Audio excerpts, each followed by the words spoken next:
1절 말씀 함께 읽고 말씀 나누겠습니다. 1절 시작. 일어나서 빛을 비추어라. 내 빛이 밝아지기 시작했다. 여호와의 영광이 내 위에 떠올랐다. 일어나서 빛을 비추어라. 제가 두 가지 쉽게 알 수 있습니다. 첫 번째는 일어나라. 이전엔 앉아 있었다라는 겁니다. 아마도 그냥 앉아 있었던 것이 아니라 주저앉아 있었겠죠. 주저앉아 있을 뿐만 아니라 어쩌면 어떤 거에 묶임이 되고 또 속박이 되어서 묶여 있었을지도 모르겠어요. 바벨론의 포로에 묶여 있고 내 인생의 절망에 묶여 있고 내 인생의 분노에 묶여 있고 상처에 묶여 있고 그냥 내 인생은 그렇게 살다가 끝나나 보다라고 생각했는데 하나님께서 얘기하시는 거예요. 두 번째 중요한 포인트는 이겁니다. 일어나라. 그냥 힘내서 한번 일어나 보자라고 권면하시는 것이 아니라 일어나라 명령하시는 거예요. 여러분, 하나님의 명령은 그냥 따르면 복이 와요. 아니에요, 하나님, 내가 너무 힘이 없어요. 일어날 수 없어요. 이 사슬의 굴레가 얼마나 큰지, 이 고통의 굴레가 얼마나 큰지 하나님 아세요? 때는 이렇게 고백해야 될 때도 있지만 오늘 분명히 하나님께서는 일어나서 빛을 비추어라 라고 명령하세요. 이럴 때 우리는 순종하면 돼요. 예, 하나님, 일어나서 빛을 비추겠습니다. 여러분, 이게 말씀의 능력이에요. 하나님께서 명령하실 때 따라서 일어나면 그 뒤에는 하나님께서 하시는 거예요. 너희가 일어나서 너희가 모든 일을 다 해야 된다라고 하나님께서 그렇게 말씀하신다면 우리는 뒷일 감당하기 무서워서 못 일어날 거예요. 근데 일어나라 하면 일어나면 돼요. 기도하라라고 말씀하시면 기도하면 돼요. 예배하라라고 말씀하시면 예배하면 돼요. 그러면 뒷책임은 하나님께서 다 져주실 줄 믿습니다. 59장에는 그렇지 않았어요. 이 한 장 앞에 장에 보면 이스라엘 백성들이 어둠 가운데 있어요. 마치 눈먼 사람처럼 죽은 사람처럼 이게 땅을 짚고 벽을 짚고 다닌대요. 왜냐하면 어둠 가운데 있어서 아무것도 보이지 않았기 때문이에요. 그래서 어떻게까지 표현하고 있냐 하면 겉으로는 건강해 보이지만 죽은 사람 같다라는 거예요. 그냥 멀쩡하게 다니는 것 같지만 어둠 속에서 다니고 있는 이스라엘 백성들을 이렇게 비유적으로 얘기해요. 근데 한 장 지나서 완전히 반전이 나타나잖아요. 일어나서 빛을 비추어라. 어둠 속에 있었던 이스라엘 백성들 빛을 비추라라고 명령하신 하나님의 명령, 그 사이에 무슨 일이 있었던 거잖아요. 그 사이에 어떤 일이 있었는지 우리가 명확히 알아야 돼요. 59장 12절 말씀 저희가 한번 읽어보겠습니다. 읽습니다. 시작. 그렇습니다. 주님 앞에서 저지른 우리의 죄악이 너무나 많습니다. 우리의 허물이 우리를 고발합니다. 우리의 죄가 아직 우리에게 있으니 우리의 사악함을 우리가 잘 알고 있습니다. 그 사이에 어떤 일이 있었는가 보니까 이스라엘 백성들이 이렇게 얘기해요. 우리가 주님 앞에서 저지른 죄악이 너무 큽니다. 우리의 사악함을 우리가 잘 알고 있습니다. 이스라엘 백성들이 그 어둠 속에서 무엇을 알게 되었냐 하면 자신들이 얼마나 사악한 존재인지 알게 된 거예요. 자신들의 죄가 얼마나 큰지 알게 된 것입니다. 여러분, 우리가 얼마나 사악한지 알게 되는 것이 저는 우리 인생의 가장 축복이라고 믿습니다. 우리 인생의 많은 사건들은 한 가지 의미를 가지고 있어요. 이 일도 일어나고 저 일도 일어나고 때로는 다투기도 하고 때로는 아프기도 하고 넘어지기도 하지만 모든 사건을 통해서 하나님께서 원하시는 건 하나예요. 하나님이 어떤 분인지 알려주기를 원하세요. 그게 기쁜 일이든 그것이 슬픈 일이든 그것이 고통스러운 일이든 그 사건을 통해서 하나님께서는 하나님이 어떤 분이신가 그리고 하나님의 은혜가 어떤 것인가 우리를 알기 원하세요. 그런데 은혜를 알기 위해서 하나님이 어떤 분인지 알기 위해서 그 전에 반드시 일어나야 되는 일이 뭐냐 하면 이거예요. 주님 앞에서 저지른 우리의 죄악이 얼마나 큰지 잘 알겠습니다. 그래서 우리가 얼마나 사악한 걸 깨닫는 게 축복이에요. 이걸 못 깨닫으니까, 이걸 인정할 수 없으니까 하나님이 어떤 분이신지, 하나님께서 우리 인생에 어떤 은혜를 준비하셨는지 우리가 알지 못하는 거예요. 그래서 여러분, 간단히 얘기하면 우리 사건의, 인생의 모든 사건의 의미는 두 가지로 정리돼요. 하나는 그 사건을 통해서 하나님께서 우리가 얼마나 사악하고 죄된 존재인지 깨닫게 하시는 거예요. 두 번째, 또 하나의 사건의 의미는 하나님이 어떤 분이신지, 하나님의 은혜가 어떤 것인지 알게 되는 거예요. 여러분, 거꾸로 한번 얘기해 볼까요? 우리에게 슬픈 일이 생기고 억울한 일이 생기고 아플 때가 생겨요. 근데 이 둘 중에 하나를 그 사건 가운데 깨닫지 못하고 경험하지 못한다면 꽝인 거예요, 여러분. 아시겠죠? 무슨 말인지. 이 사건을 통해서 내가 얼마나 별 볼일 없는 존재인지 알게 돼야 되는 거예요. 근데 이스라엘 백성들이 그렇지 않았어요. 나름 금식도 하고 나름 예배도 하고 겉으로는 멀쩡하게 종교 생활을 했다라는 거예요. 이게 속임수예요, 여러분. 이게 속는 거예요. 금식하고 기도하고 멀쩡히 예배하는 것 같으니까 스스로가 평가해요. 나 그래도 좀 괜찮은 사람이야. 나 그래도 하나님 앞에 좀 하는 사람이야. 이렇게 선다라는 거예요. 그러니까 이게 그렇게 어려워요. 내가 괜찮은 것 같고 내가 하나님 앞에 좀 그런 대로 선 인생 같다라고 생각을 하니까 내가 사악한 존재입니다라고 인정하기가 어려워요. 여러분, 이상한 얘기가 될지 모르겠어요. 그러나 분명히 이건 하나님의 말씀이에요. 저는 여러분들이 여러분 스스로가 얼마나 사악한 존재인지 깨닫기를 축원합니다. 이게 축복이에요. 하나님 만나면 이게 축복인지 알아요.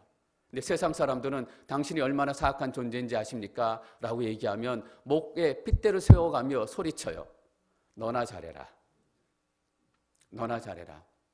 예, 맞아요. 일단 우리 잘해야 돼요. 근데 하나님의 말씀이 들어오면 우리의 죄가 드러나요. 그래서 그 사이에 뭐가 있었나 보니까 내가 얼마나 큰 죄인인지 깨달았습니다. 알게 됐습니다. 라는 이스라엘 백성들의 죄의 고백이 있었어요. 두 번째 또 중요한 사건이 하나 있었더라고요. 59장 20절 말씀 같이 읽겠습니다. 20절 시작. 그분이 구원자로 시온에 오시고 야곱 가운데 자기 죄를 뉘우치는 사람에게 오신다. 말씀이다. 구원자가 시온에 오셨다. 예수님이 여러분 삶 가운데 오셨다. 우리가 죄를 고백하고 예수님께서 우리 삶에 오셔야 우리 삶의 극적인 변화가 시작되고 극적인 변화가 계속되는 겁니다. 내가 아무리 죄를 고백하고 아무리 착하게 살려고 하고 내가 아무리 인정하고 고백해도 예수님께서 구원자가 시온에 오시지 않으면 그것은 반쪽짜리, 아니 0%. 그래서 여러분, 우리가 예수님 필요한 거예요. 우리의 고백도 필요하고 우리의 능력도 필요하고 사람들의 중보도 필요하지만 예수님이 없으면 이 모든 것들이 이루어질 수 없기 때문이에요. 예수님의 이름으로 기도하는 거예요, 제일 끝에. 이 모든 것을 예수님께서 이루어 주실 것입니다. 이 모든 것이 예수님 때문에 완성될 것입니다. 죄에 대한 고백과 구원자가 시온에 오는 큰 사건이 있었습니다. 그런데 그 사이에 중요한 구절이 하나가 있더라고요. 제가 한번 읽겠습니다. 59장 16절 말씀입니다. 사람이 없음을 보시고 놀라셨다. 중재하는 사람이 없으니 기가 막히셨다. 그래서 주께서 손수 그분의 팔로 구원하셨고 그분의 정의에만 의지하셨다. 사람이 없음을 보고 놀라셨대요. 여러분, 왜 사람이 없겠어요? 그때 그 땅에도 그렇게 많은 사람이 있었을 텐데, 흩어진 이스라엘 백성들이 있었을 텐데, 지금 인구가 70억 명이 넘는다잖아요. 사람이 없어서 놀라셨대요. 어떤 사람 얘기예요? 하나님 앞에 기도하는 사람이 없다는 거예요. 하나님 앞에 예배하는 사람 없다는 거예요. 뒤에 보세요. 중재하는 사람이 없대요. 어떤 사람들의 어려움에 들어가서 도와주고 같이 하고 함께 나누는 사람이 없다는 거예요. 여러분, 이게 뭐예요? 기도로 얘기하면 중보 기도예요. 입술을 위한 학부모 기도 모임에는 정말 엄청난 어머니들이 모여요. 근데 나라를 위해서, 교회를 위해서 기도하자, 중보하자라고 얘기하면 그 기도 모임은 늘 횡해요. 이스라엘 백성도 다 기도한다고 얘기했어요. 다 예배한다고 얘기했어요. 금식까지 한다라고 얘기했어요. 근데 하나님께서는 사람이 없대요. 요한복음에서 하나님께서 뭐라고 얘기하세요? 내가 사람들을 찾는데 어떤 사람을 찾느냐? 신령과 진정으로 예배하는 사람을 찾는데요. 사람이 없다라는 의미는 신령과 진정으로 예배하는 사람이 없대요. 저는 뜨끔해요. 내가 어떤 예배를 드리고 있었을까? 우리 앵커리지 온누리교회는 어떤 예배를 드리고 있는 걸까? 혹이나 하나님께서 앵커리지 온누리교회 예배를 보시고 사람이 없어서 마음 아파하셨다라고 얘기하시면 어떡해요, 여러분?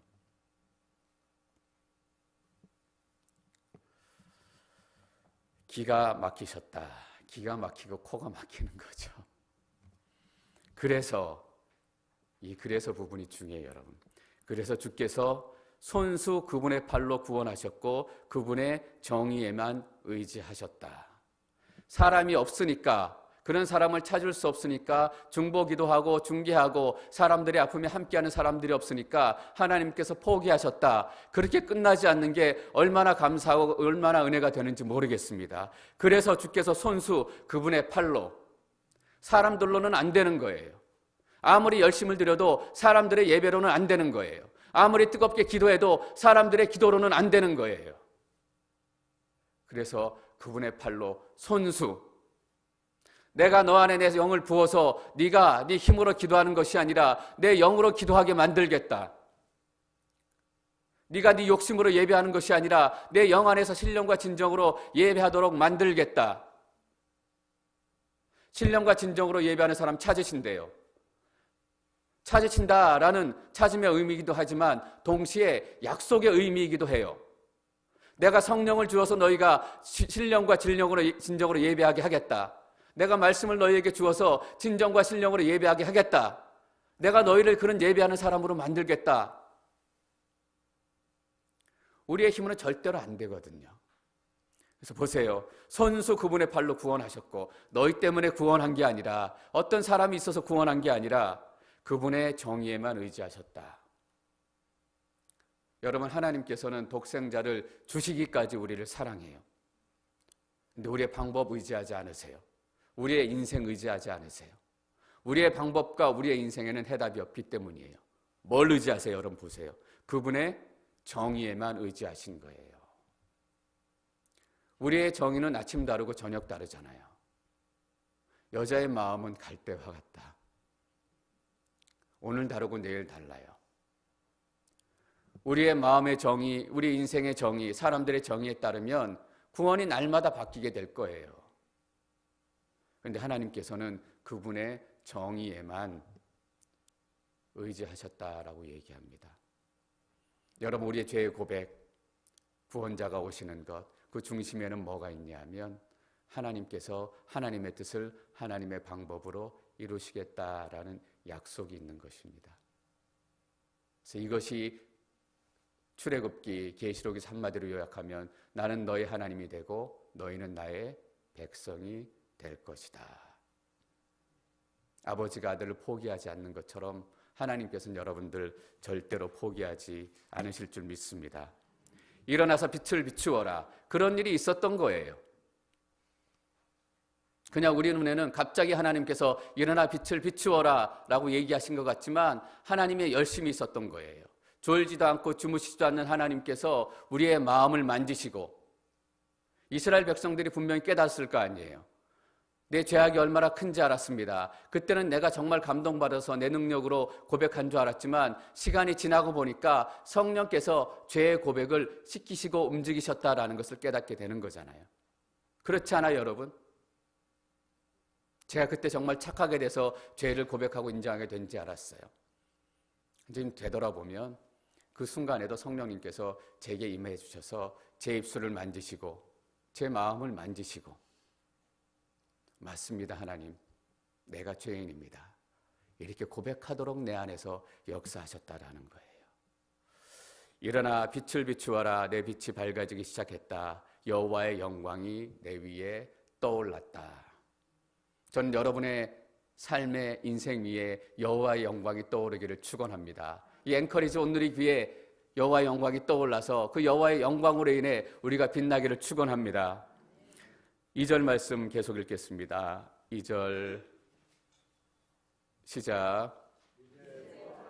어둠이 땅을 덮고 먹구름이 뭇백성 위에 있지만 여호와께서 내 위에 떠오르시고 그분의 영광이 내 위에 나타나고 있다.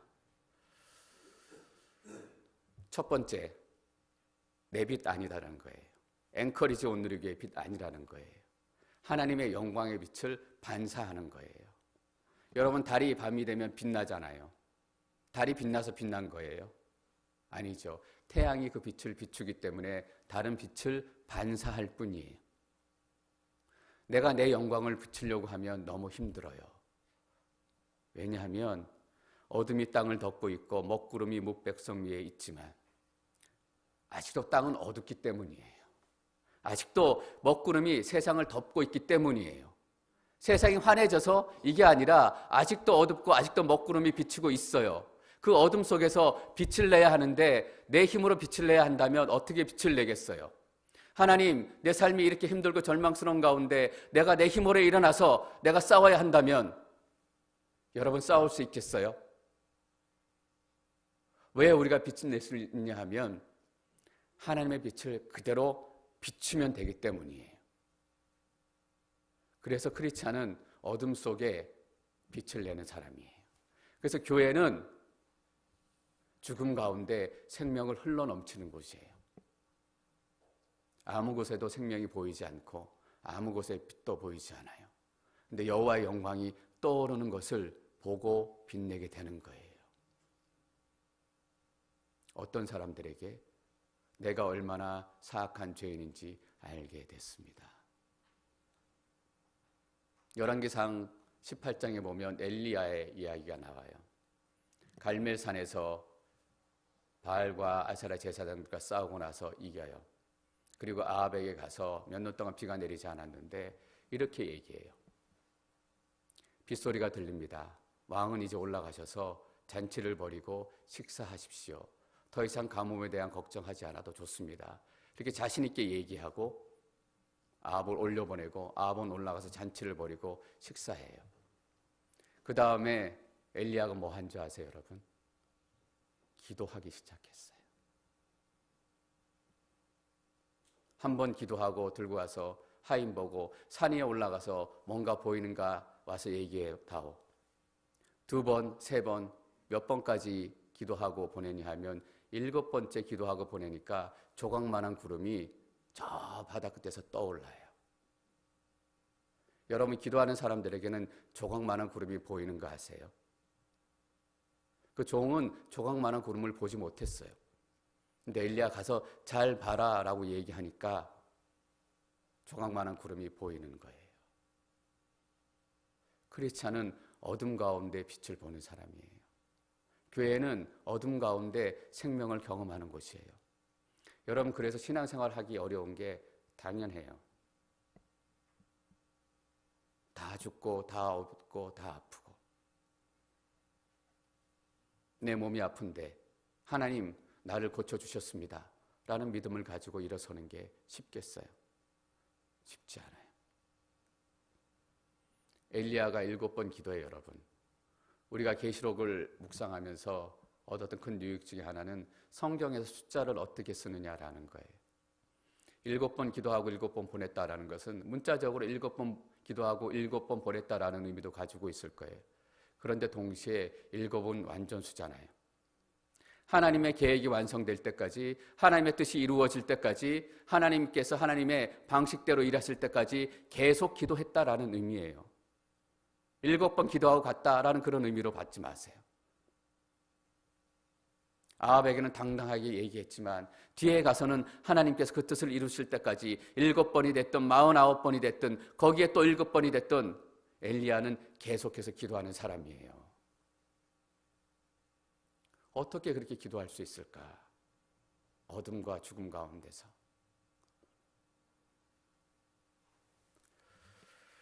계속해서 말씀 나누겠습니다. 3절 읽겠습니다. 3절 시작. 나라들이 내 빛을 보고 나오고 왕들이 내 떠오르는 광채를 보고 나오고 있다. 너무 중요한 말씀이에요. 나라들이 내 빛을 보고 나오고 왕들이 내 떠오르는 광채를 보고 나오고 있다.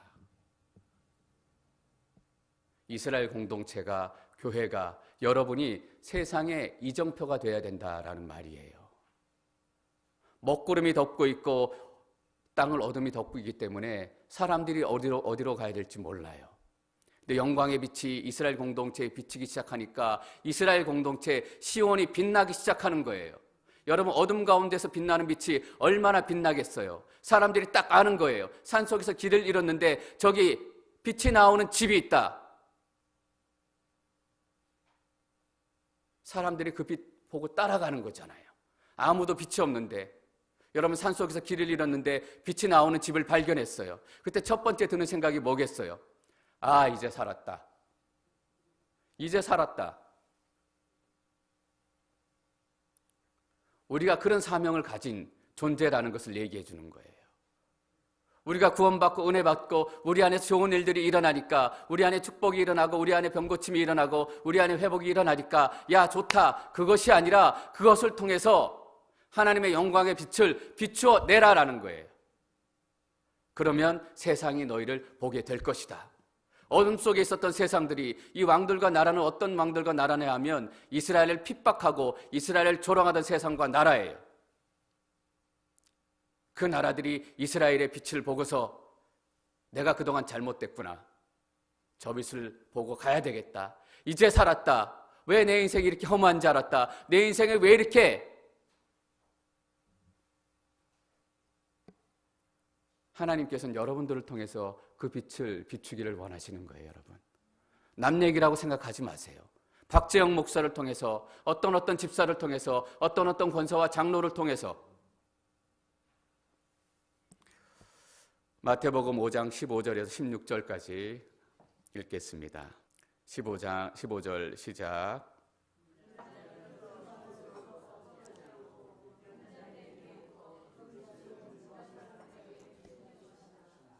이와 같이 너희도 너희 빛을 사람들에게 비추라. 그래서 그들이 너희 선한 행실을 보고 하늘에 계신 우리 아버지께 영광을 돌리도록 하라. 등잔을 켜서 그릇 위에 덮어서 감춰두지 않는다라는 겁니다. 하나님께서는 여러분들 감춰두고 싶지 않으신 거예요. 하나님께서는 앵커리지 온누리교회 감춰두고 싶지 않으세요. 여러분이 하는 얘기, 여러분이 하는 기도, 앵커리지 온누리교회가 드리는 예배, 하나님께서는 등불을 등대 올려놓는 것처럼 올려놓고 싶어 하세요. 자, 봐라, 저것이 나를 찬양하는 하나님의 백성의 모습이다. 자, 봐라, 저것이 나를 찬양하는 앵커리지 온누리교회의 모습이다. 이와 같이 너희도 너희 빛을 사람들에게 비추라. 그래서 그들이 너희 선한 행실을 보고 너희 선한 행실을 봐야 한다라는 거예요. 예배의 열매는 뭔가? 선한 행실. 기도의 열매는 뭔가? 선한 행실. 빛이 뭔가 얘기해 주잖아요. 우리를 통해서 드러나야 될 빛, 우리를 통해서 반사돼야 될 빛은 선한 행실이에요.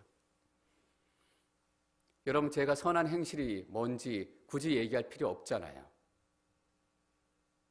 여러분 다 아시는 거잖아요. 한마디로 얘기하면 선한 행실은 인간답게 사는 겁니다. 저는 요즘에 이 인간답게 산다라는 말의 진짜 의미를 자꾸 묵상하고 깨닫게 돼요. 인간답게 산다는 것은 하나님께서 지으신 형상 그대로 산다라는 얘기예요.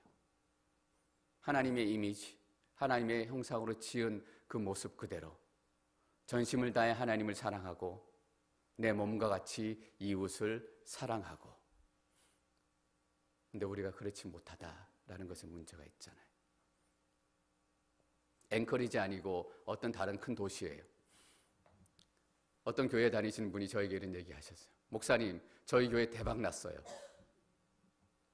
옆에 큰 교회가 싸워가지고 교인들이 우리한테 막 몰려와요.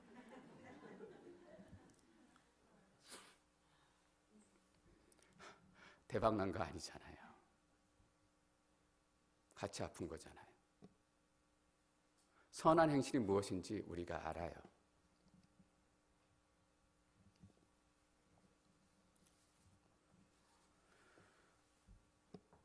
사절 말씀 함께 읽겠습니다. 4절 시작.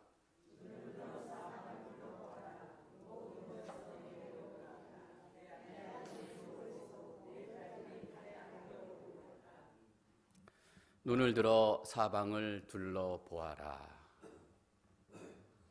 저는 여러분들의 삶 속에 사방을 둘러보는 영적인 훈련이 시작됐으면 좋겠습니다. 여러분, 눈을 들어라고 얘기하는 거 보니까 이전에는 땅을 보고 있었던 거예요. 축 처져가지고 아휴, 내 인생에 되는 게 이렇게 하나도 없지. 축 처져 있던 거예요. 하나님께서는 눈을 들어. 우리 육체적인 눈을 드는 것도 포함되어 있을 거예요. 근데 더 깊은 의미는 하나님의 마음으로 사방을 둘러보아라 라고 얘기하는 거예요. 제가 가끔 일 안 될 때 교회 주위를 이렇게 둘러봐요. 쭉 그냥 걸어요. 교회도 둘러보고 주차장도 둘러보고. 둘러보면 사명이 가슴에서 올라와요. 하나님께서 내게 이런 사명을 가지고 나를 부르셨지. 그리고 우리 교회 주위에 어떤 일이 일어나고 있는지 쭉 떠올라요. 이런 일도 있고 저런 일도 있고 이런 일도 있고. 근데 눈을 들어서 사방을 둘러보면 그 일들 안에 하나님께서 하시는 일들이 이렇게 보여요. 야, 저기서 하나님께서 시작하셨구나. 저기서 하나님께서 이런 일들을 시작하셨구나. 여러분 인생 둘러보세요. 아무것도 없는 것 같죠. 재수 없는 것 같고 되는 일 없는 것 같죠. 근데 눈을 들어 여러분 인생 둘러보면 하나님이 지금 일하고 계시는 게 보여요. 확실히 얘기할 수 있는 게 뭐냐면 하나님은 졸지도 않고 주무시지도 않고 계속 일하시는 분이시기 때문이에요. 지금도 일하시잖아요. 그렇기 때문에 일하시는 흔적이 어딘가 있어요. 하나님께서는 보여주기 원하시는 분이세요. 하나님께서는 계시하시기 원하시는 분이세요. 눈을 들면 보인다라니까요. 아, 하나님께서 이런 일을 하고 있구나. 이렇게 따라가야 되겠다. 그리고 교회를 쭉 돌다 보면 또 하나 제 마음에 들어오는 게 있어요. 하나님께서 엔커리지 온누리교회를 사랑하시는구나. 하나님께서 나를 사랑하시는구나. 아, 왜 이렇게 안 되지? 왜 이렇게 힘들지? 잘못 왔나? 늘 그런 죄책감. 아, 이게 아닌가? 이렇게 하는 게 좋았을까? 목사지만 그런 생각 들 때 있잖아요. 근데 쭉 돌다 보면 하나님께서 엔커리지 온누리교회를 사랑하시고 나를 사랑하시고 그 마음이 제 안에 오는 거예요. 여러분, 그렇다고 해서 제가 완벽하게 다 시행하게 되느냐? 물론 아니에요. 중요한 게 뭐냐 하면 내가 잘못해도 내가 실수해도 하나님의 교회, 하나님의 인생, 하나님께서 택하신 것이기 때문에 하나님께서 손수 하나님의 기준으로 행하시겠구나. 믿음 생기는 거예요, 여러분.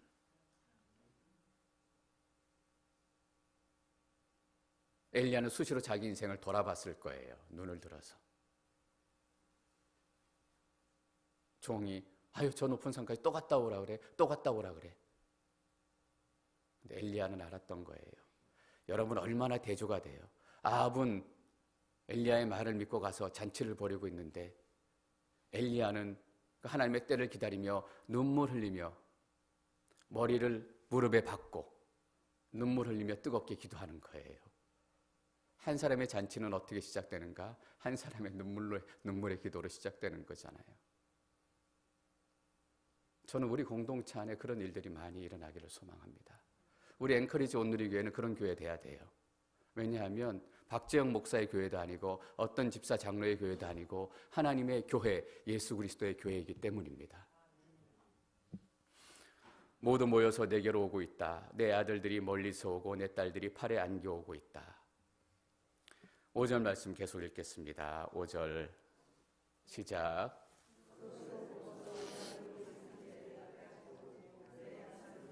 고동치며 벅차오를 것이다. 바다의 산물이 내게로 밀려오고 문나라의 재물이 내게로 흘러들어올 것이다. 바다의 산물, 땅에 있는 산물, 낙타도 오고 금도 오고 향품도 오고 은도 오고 스바에서도 오고 미디안에서도 오고 느바요에도 오고 또 게달에서도 오고. 어떤 의미냐 하면 온 사방에서 모든 재물들이 다 모여든다. 모든 축복들이 다 모여든다라는 의미입니다. 저는 온 사방에서 이 모든 축복이 여러분 삶 가운데 다 모여들기를 축원합니다. 여러분, 이때가 어떤 때냐 하면 이스라엘 백성들이 바벨론 포로를 끝내고 돌아왔잖아요. 야, 하나님께서 우리의 기도를 들으시고 드디어 우리에게 하나님께서 돌아오셨다라는 뜨거운 열정과 마음을 가지고 예루살렘으로 돌아왔어요. 그럼 돌아왔는데 어떤지 아세요? 아무 일도 안 일어나요. 돌아와서 보니까 돌더미 잿더미밖에 없어요. 돌아와서 보니까 뭔가 큰 일이 일어나고 막 도움의 사람들이 막 와야 되는데 동네 사람들이 와서 방해해요. 못하게 해요. 그리고 페르시아에 상소하잖아요. 저들이 성을 세워가지고 반역하려고 합니다. 이때 제일 힘든 거예요, 여러분. 하나님 주신 소망도 있고 소명도 있고 꿈도 있고 뜨거움도 있는데 예루살렘으로 딱 돌아왔는데 아무것도 안 일어날 뿐만 아니라 거꾸로 가고 있는 것 같은 거예요. 그렇죠, 여러분? 하나님께서 나의 기도를 들으신다라는 소망의 마음을 가지고 기도하기 시작해, 뜨겁게 눈물로. 근데 아무 일도 안 일어나요. 여러분, 조금만 기다리세요. 그 얘기 해주는 거예요. 먹을 것도 없고 가진 것도 없고 뭘로 시작해야 될지 모르는 그 절망 속에 있을 때 하나님께서 온 사방에 있는 재물을 다 보내주세요. 이걸로 성전 지어라. 이걸로 너희의 새로운 시온을 건축해라. 아들과 딸들을 다시 보내주잖아요. 너희 백성은 아브라함의 언약을 다시금 이루어가는 하나님의 언약의 백성이 될 것이다. 근데 눈을 들지 않은 사람은 이때 어떻게 하는지 아세요? 와, 돈 들어오네. 그런다니까요. 눈을 들어 사방을 둘러본 사람들은 이것이 어디서 온지 알아요. 이것이 왜 내 인생에 허락되는지 알아요. 6절 말씀 계속 읽겠습니다. 6절 시작. 낙타 떼가 내 땅을 덮고 미디안과 에바의 어린 낙타들이 내 땅을 채울 것이다. 모든 스바 사람이 금과 향품을 들고 여호와를 찬양하면서 나올 것이다. 그 사람들이 여호와를 찬양하면서 나오는 것입니다. 이스라엘을 핍박하고 이스라엘을 예배하지 못했던 열방과 그 왕들이 이제는 그것들을 들고 하나님을 찬양하며 나오는 거예요. 그래서 그들이 가지고 있는 것을 가지고 오는 걸 하나님께서 뭐라고 부르시냐 하면 재물이라고 불러요. 7절 말씀 계속 읽습니다. 7절 시작. 게달의 모든 양떼가 내게로 모이며 누바요의 수장들을 내가 제물로 삼을 것이다. 나는 그것들을 내 제단 위에서 제물로 기쁘게 받을 것이니 내가 내 성전을 영화롭게 하겠다.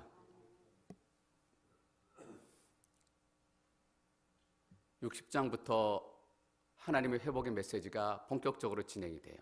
근데 60장부터 진짜 어떤 감동이 있는지를 여러분들이 더 깊게 느끼시려면 앞부분을 동시에 읽으면 돼요. 1장, 2장, 3장, 4장. 거기서 어떤 일이 일어났고 거기서 이스라엘 백성들이 어떤 모습이었고 열방들이 어떤 모습이었는지. 1장 11절에 보면 하나님께서 이스라엘 백성들에게 이렇게 얘기하세요. 이스라엘 백성들에게조차도라는 의미는 다른 나라들은 말할 거 없다라는 얘기잖아요. 이스라엘 백성들에게조차도 재물을 뭐하러 가져오냐? 더 이상 헛된 재물 가져오지 마라. 구역질 난다. 기도도 더 이상 하지 마라. 이렇게 단언적으로 얘기하셨어요. 근데 지금 보세요. 7절에서 이방 나라들이 가져오는 이 물품들은 뭐예요? 제물로 쓸 것이다. 제물로 기쁘게 받을 것이니 내가 내 성전을 영화롭게 하겠다. 더러워서 더 이상 너희 제물 안 받겠다라고 얘기하셨던 하나님께서 이제 그 제물을 내가 기쁨으로 받겠다. 전쟁이 끊어지고 죽음이 끊어지고 절망이 떠나가고 이제 참 예배, 신령과 진정으로 예배하는 예배 백성들이 온 나라의 온 땅 가운데 세워졌다라는 의미예요. 이게 요한계시록에서 얘기하는 새하늘과 새 땅입니다. 미가서에 보면 이 새하늘과 새 땅의 모습을 묘사하는 그런 부분이 있는데 이렇게 얘기해요. 그러면 그때가 되면 그들이 자기 칼을 두드려 쟁기를 만들고 칼이 필요 없어요. 더 이상 전쟁할 일이 없기 때문에 자기 창을 두드려 낫을 만들 것이다. 창도 필요가 없는 거예요. 죽음도 없고 고통도 없고 전쟁도 없는 거예요. 여러분 그런 세상 한번 생각해 보셨습니까? 전쟁이 사라진 세상. 제가 한번 생각해 봤는데 너무나 놀라운 세상이더라고요. 지금 미국의 국방비가 얼마인 줄 아세요? 7천억 불이에요. 제가 얼마나 큰지 가늠이 안 가요. 그래서 알래스카 앵커리지 오늘 저희도 올해도 디비던을 받게 될 텐데 디비던처럼 한번 나눠봤어요.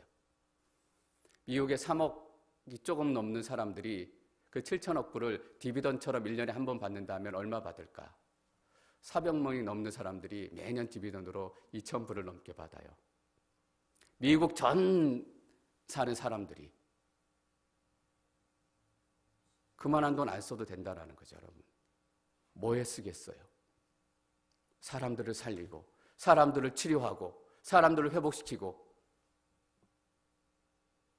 미국뿐이겠어요. 중국은 5천억 불. 이런 세상인 거예요, 여러분.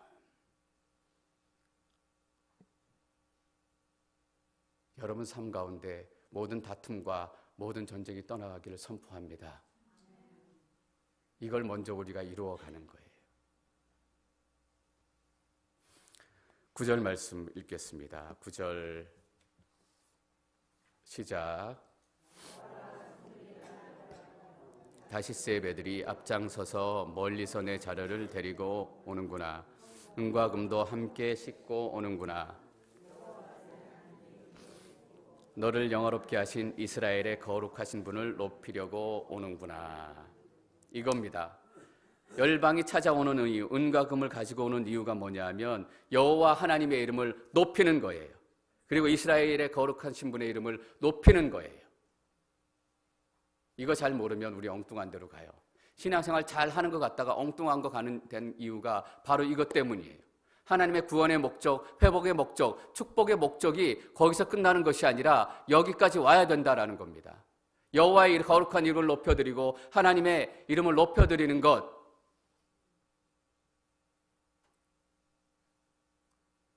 병들어서 열심히 교회 나와서 기도하고 병 나오니까 교회 안 나오잖아요. 왜 안 나오세요? 이제 병 났는데 뭐하러 교회 나와요? 무슨 얘기, 극단적인 얘기 같지만 이런 신앙의 모습이 우리 안에 얼마나 깊이 와 있는지 모르겠어요. 왜냐하면 내가 축복받고 내가 회복되고 내가 괜찮아지면 야, 신앙생활 다 했다 라는 마음이 솔직히 우리 안에 있어요. 그게 아니에요. 그들이 금을 가지고 은을 가지고 오는 이유는 이스라엘 백성들의 배부름을 위해서 오는 게 아니에요. 물론 가난하게 줄였던 이스라엘 백성들이 그것을 통해서 배불러지고 하나님의 풍요함을 누려요. 근데 뭐냐 하면 여기까지 가야 돼요. 여호와 내 하나님의 이름을 높이고 너를 영화롭게 하신 이스라엘의 거룩하신 분을 높이려고 오는구나. 그래서 결론은 이것입니다. 세상의 모든 것은 단 한 가지만을 위해서 존재해요. 우리는 세상이 우리를 위해서 존재하기를 원해요. 근데 성경이 명확히 말하는 것은 세상은 하나님의 거룩하신 이름을 높여드리기 위해 존재한다. 이 시각으로 안 보면 우리 인생 해석 안 되는 줄 아세요? 도무지 우리 인생 해석 안 돼요. 근데 이것이 모든 만물의 존재 이유, 내 인생의 존재 이유구나 라는 것을 깨닫게 되는 순간 인생이 해석되고 시대가 해석되고 역사가 해석되는 놀라운 일들이 나타나는 것입니다. 여러분들에게 끝으로 질문을 던집니다. 여러분의 인생의 목적은 무엇입니까? 여러분의 기도의 목적은 무엇입니까? 여러분의 예배의 목적은 무엇입니까? 오직 하나님만 모든 영광을 받으시기를 선포합니다.